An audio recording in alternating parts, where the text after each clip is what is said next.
Hey guys, welcome back to Garden and Grease.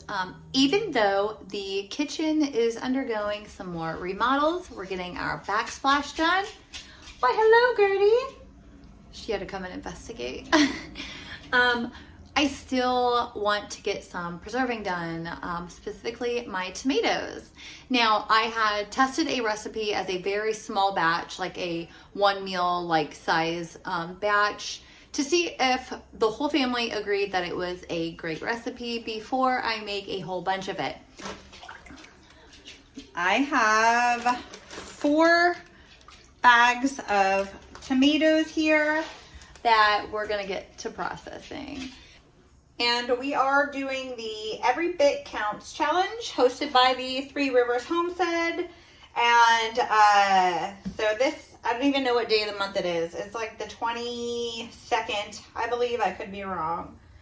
The cool thing about freezing your tomatoes is the skins come right off and a lot of the liquid comes out, so you don't have to cook them as long. So I got my top off and my skin is literally falling off of there.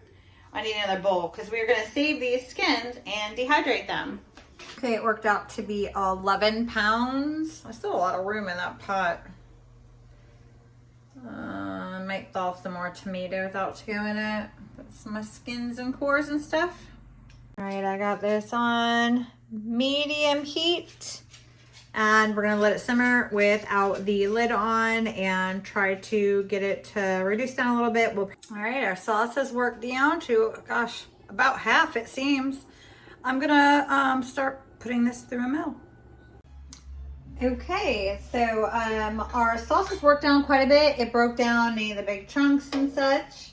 And all I have is this really old food mill. I actually got this for free from a lady. I put a message out on our local Facebook Buy Nothing group, and it's where you, if you have things you don't need anymore, you put them out there for free, or you ask people if they have something that you're looking for.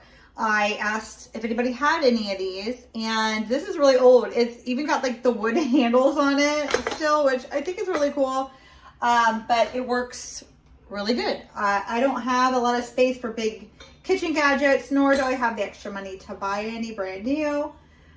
So this will work out. I'm literally just going to start putting some of my sauce in here.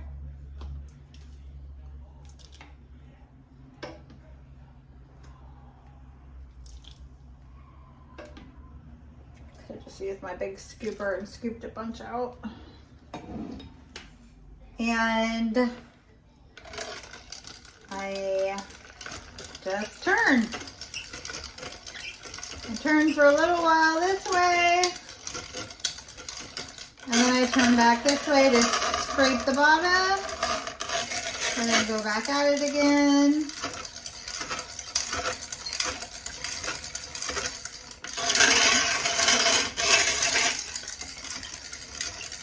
And that'll get all the seeds and the extra skins that are left in here. Just throw some more right in there.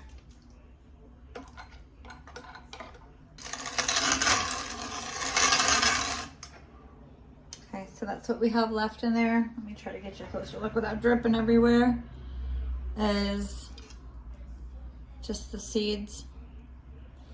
So I'm gonna just kind of scrape that out a little bit.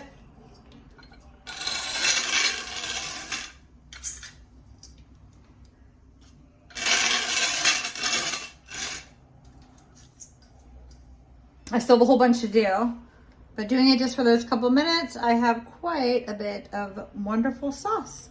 I'm gonna pour it in another dish until I get all of this done.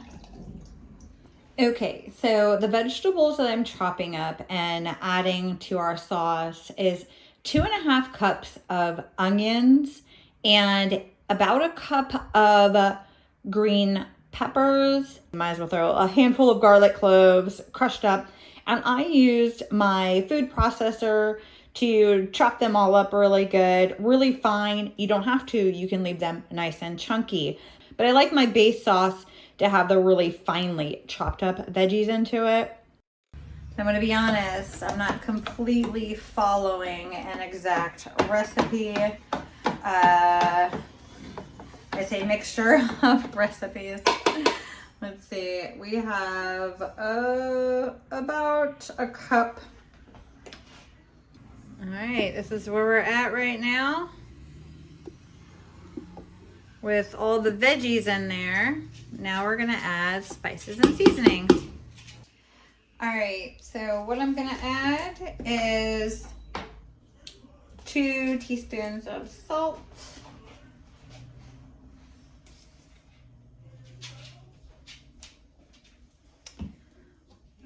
a teaspoon of pepper, maybe. I ground this up myself. It's really strong pepper. I don't know where I saw this. I'm not sure which recipe, but the brown sugar, and it's really good. So let me see. I'm just gonna get a look at how it looks. 2, let's do 3, maybe 4. We'll go with 5 teaspoons. 5 teaspoons of brown sugar. Now we have oregano from our garden, and I'm not really measuring this. I'm just kind of sprinkling it in. There's like 2 really big pinches of it.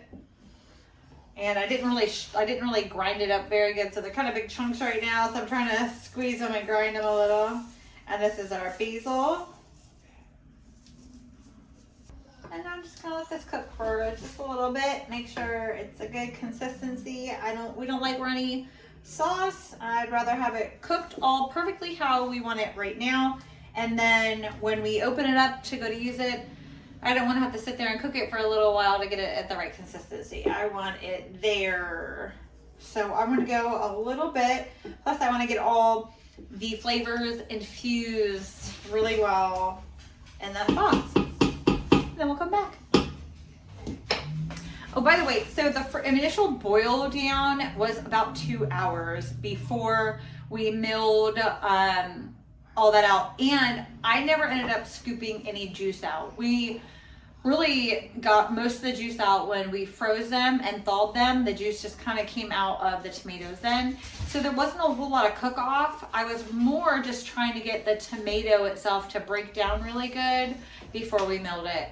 But in that process, it took out majority of the rest of the liquid. Now it's just letting it get really thick.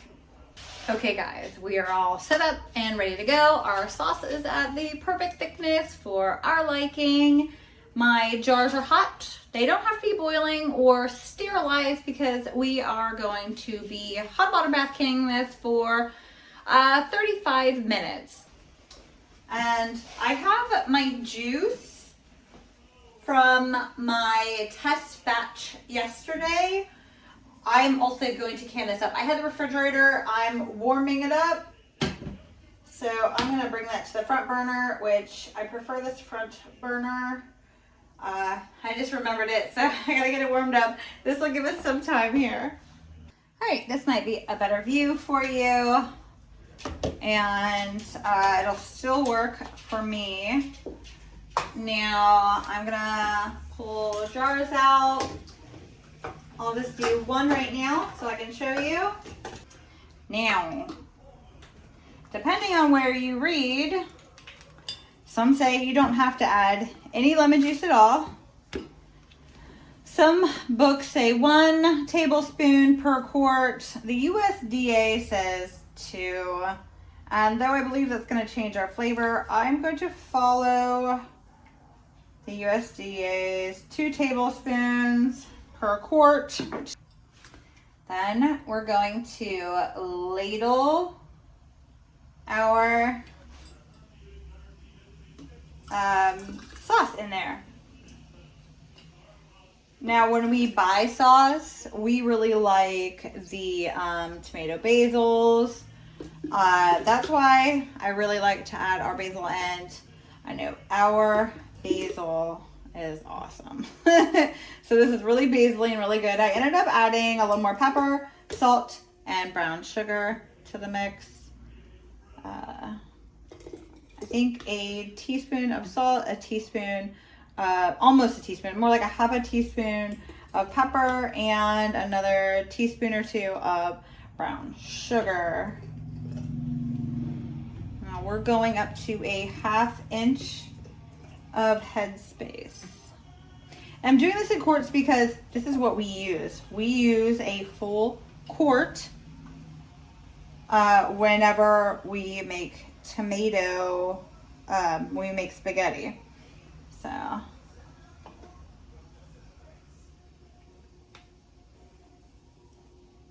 have a really old rag down here, and I should have worn my darn apron today. I'm telling you, I've got tomato products all over me. We're gonna debubble, which I don't think it's really gonna matter a whole lot with this.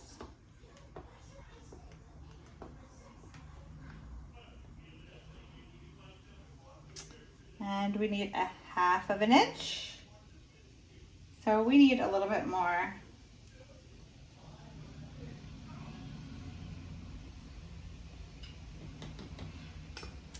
All right. We have a 1/2 inch of headspace. All right, I use a wet paper towel or a clean rag or something. Wipe your rim. Add a fresh new lid. Put your ring on it, finger tight. And while I'm working on the other ones, this is gonna be back in the water bath canner. And I'm gonna do the same thing until my whole pot is done, and then we'll do it for our juice as well. All right, we got 5 quarts of tomato sauce and a quart of tomato juice. Gonna let this come up to a boil. Once it does, gonna put our timer on for 40 minutes. I wanna show you guys, I forgot to put vinegar in my water in the canner. So I've got all this like mineral buildup. Look how bad that is. We have city water and it still does this. Okay guys, so I ended up with the 5 quarts because one of those quarts came from the initial test batch that I made, and I did that in my crock pot. I just filled my crock pot full of fresh tomatoes from the garden. So that's how we ended up with that quart of juice as well, because using the fresh tomatoes, it pulled off a lot of juice. So within like a half an hour, maybe an hour of having that in the crock pot, I scooped all the juice that had risen to the top and jarred it up. Okay, and like I said in the video while I was cutting up ingredients and adding them to the sauce, I didn't necessarily follow a pre-made recipe for this spaghetti sauce. I kind of combined recipes. I have one in a book that's very similar and from other ones that I've seen online.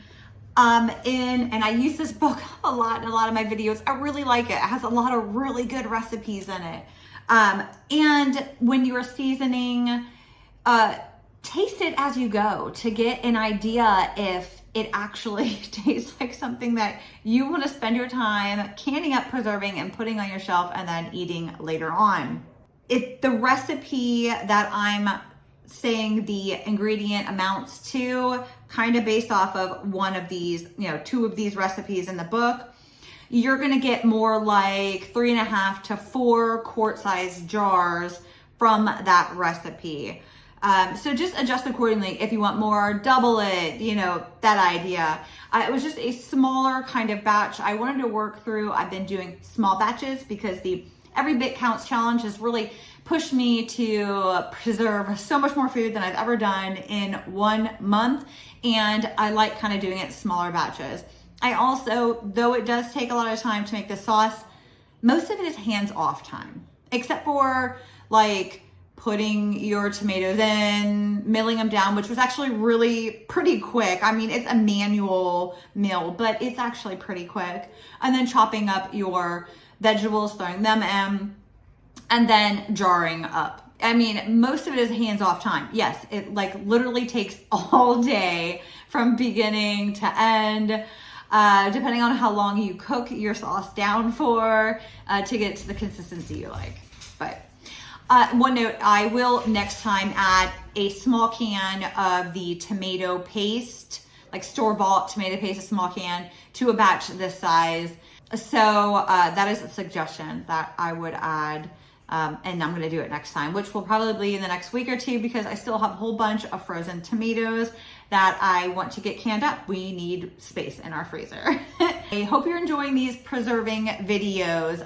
Give me some feedback, let me know. I know that we do a lot of gardening videos throughout majority of the year, but I feel like people grow a lot of things and then go, wait, what am I gonna do with all of this? And I think it's really great to have some recipe ideas to get you using what you're growing instead of just giving it away, which is great to give it away to friends and family, coworkers, everybody.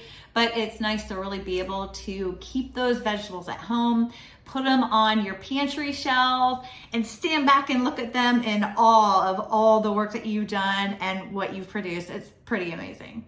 Hey guys, don't forget to subscribe if you haven't already, and hit that like button. Thank you. Have a good day.